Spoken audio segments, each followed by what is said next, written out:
संभल को लेकर इन दिनों यूपी में खूब चर्चा है। चर्चा ऐसी कि हर किसी की जबान पर संभल, वहां की मस्जिद, वहां की खुदाई और वहां मिल रहे अवशेष और बावड़ी की चर्चा है। यहां तक कि भगवान राम के शासन के बाद अब कल्की की भी चर्चा जोरों पर है।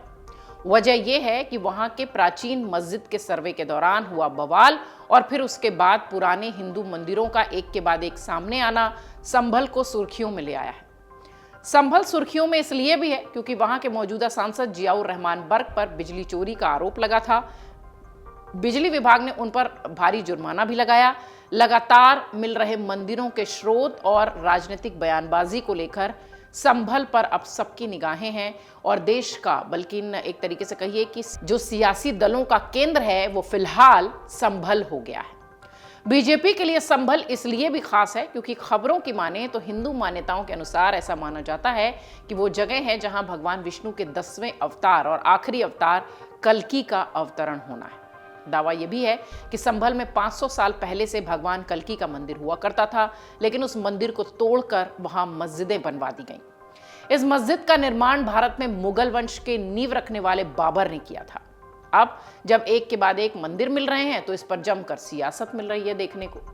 सवाल यह उठता है कि 27 के चुनाव में 2027 के उत्तर प्रदेश के चुनाव का रास्ता क्या वाकई में संभल से होकर जाएगा और क्या संभल एक नया सियासी रणक्षेत्र बन चुका है, खास तौर से बीजेपी के लिए और बीजेपी समेत तमाम उन पार्टियों के लिए जो कि विधानसभा चुनाव उत्तर प्रदेश की तैयारी में है, फिर वो चाहे समाजवादी पार्टी हो, फिर वो चाहे बहुजन समाज पार्टी हो या दूसरे क्षेत्रीय दल जो कि यूपी में एक्टिव है। बीजेपी का इस सीट को लेकर चर्चा इसलिए भी करना लाजमी है क्योंकि यूपी पश्चिम देखा जाए, वेस्टर्न यूपी देखा जाए तो लंबे समय से बीजेपी की पकड़ से खास तौर से यह इलाका बाहर है।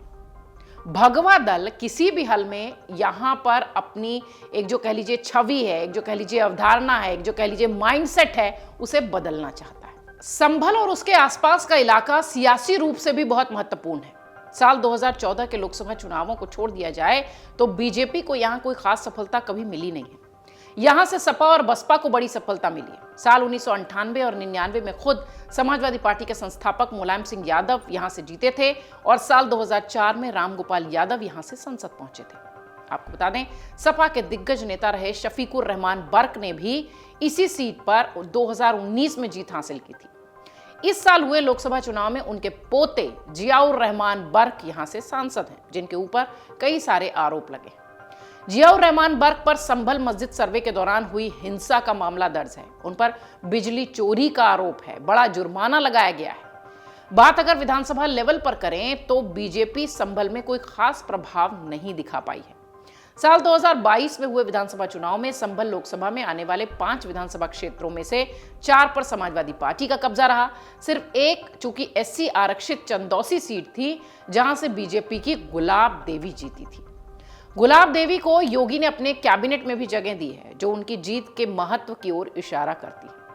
बीजेपी की रणनीति में संभल इसलिए भी खास है क्योंकि हाल ही में हुए लोकसभा चुनाव के लिए RLD के साथ हुआ गठबंधन भी इसी ओर इशारा करता है। हाल के विधानसभा उपचुनाव में बीजेपी ने समाजवादी पार्टी के गढ़ और मुस्लिम बाहुल्य कुंदरकी पर भी जीत हासिल कर ली थी। यह सीट संभल से एकदम लगी हुई सीट है।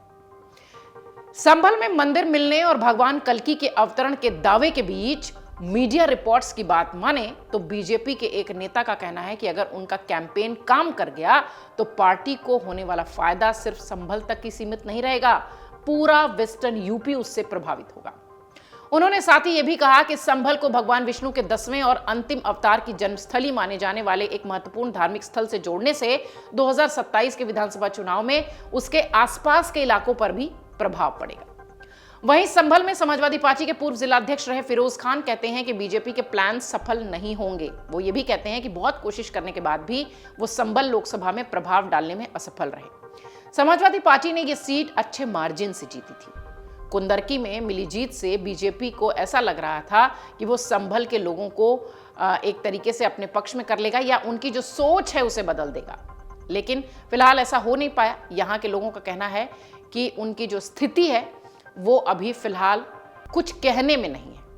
इतना ही नहीं, मीडिया रिपोर्ट्स की बात माने तो बीजेपी की प्लानिंग में कुछ चुनिंदा जगहों को प्रमुख धार्मिक स्थलों में शामिल करने की योजना बनाई जा रही है। मतलब स्थिति साफ है कि संभल को अयोध्या, मथुरा और काशी के साथ पार्टी के लिए उत्तर प्रदेश में प्रमुख धार्मिक स्थलों में शामिल करने की तैयारी है। इसी साल 19 फरवरी को, अगर आपको याद होगा, तो प्रधानमंत्री मोदी ने संभल में कल्की के भव्य मंदिर की आधारशिला रखी थी। कल्की मंदिर के कार्यक्रम में प्रधानमंत्री मोदी ने कहा था कि जब भगवान राम ने शासन किया तब वो हजारों साल तक महसूस किया गया। भगवान राम की तरह कल्की भी हजारों साल तक प्रभाव रखेंगे। उन्होंने ये भी कहा था कि यह समारोह 18 साल के इंतजार के बाद आया है।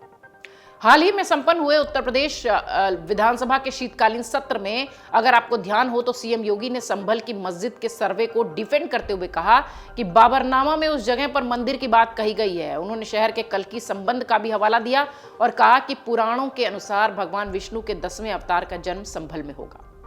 सीएम योगी द्वारा विधानसभा में दिए गए बयान को ही दोहराते हुए उन्होंने कहा कि बाबर ने 3 मंदिरों को तोड़ा था, एक अयोध्या में जिसे दोबारा बनाया जा चुका है, दूसरा पानीपत में और तीसरा संभल में जो कि श्री हरि विष्णु के भावी अवतार के लिए था। उन्होंने आगे कहा कि अब संभल को अपना हक मिलने की बारी है।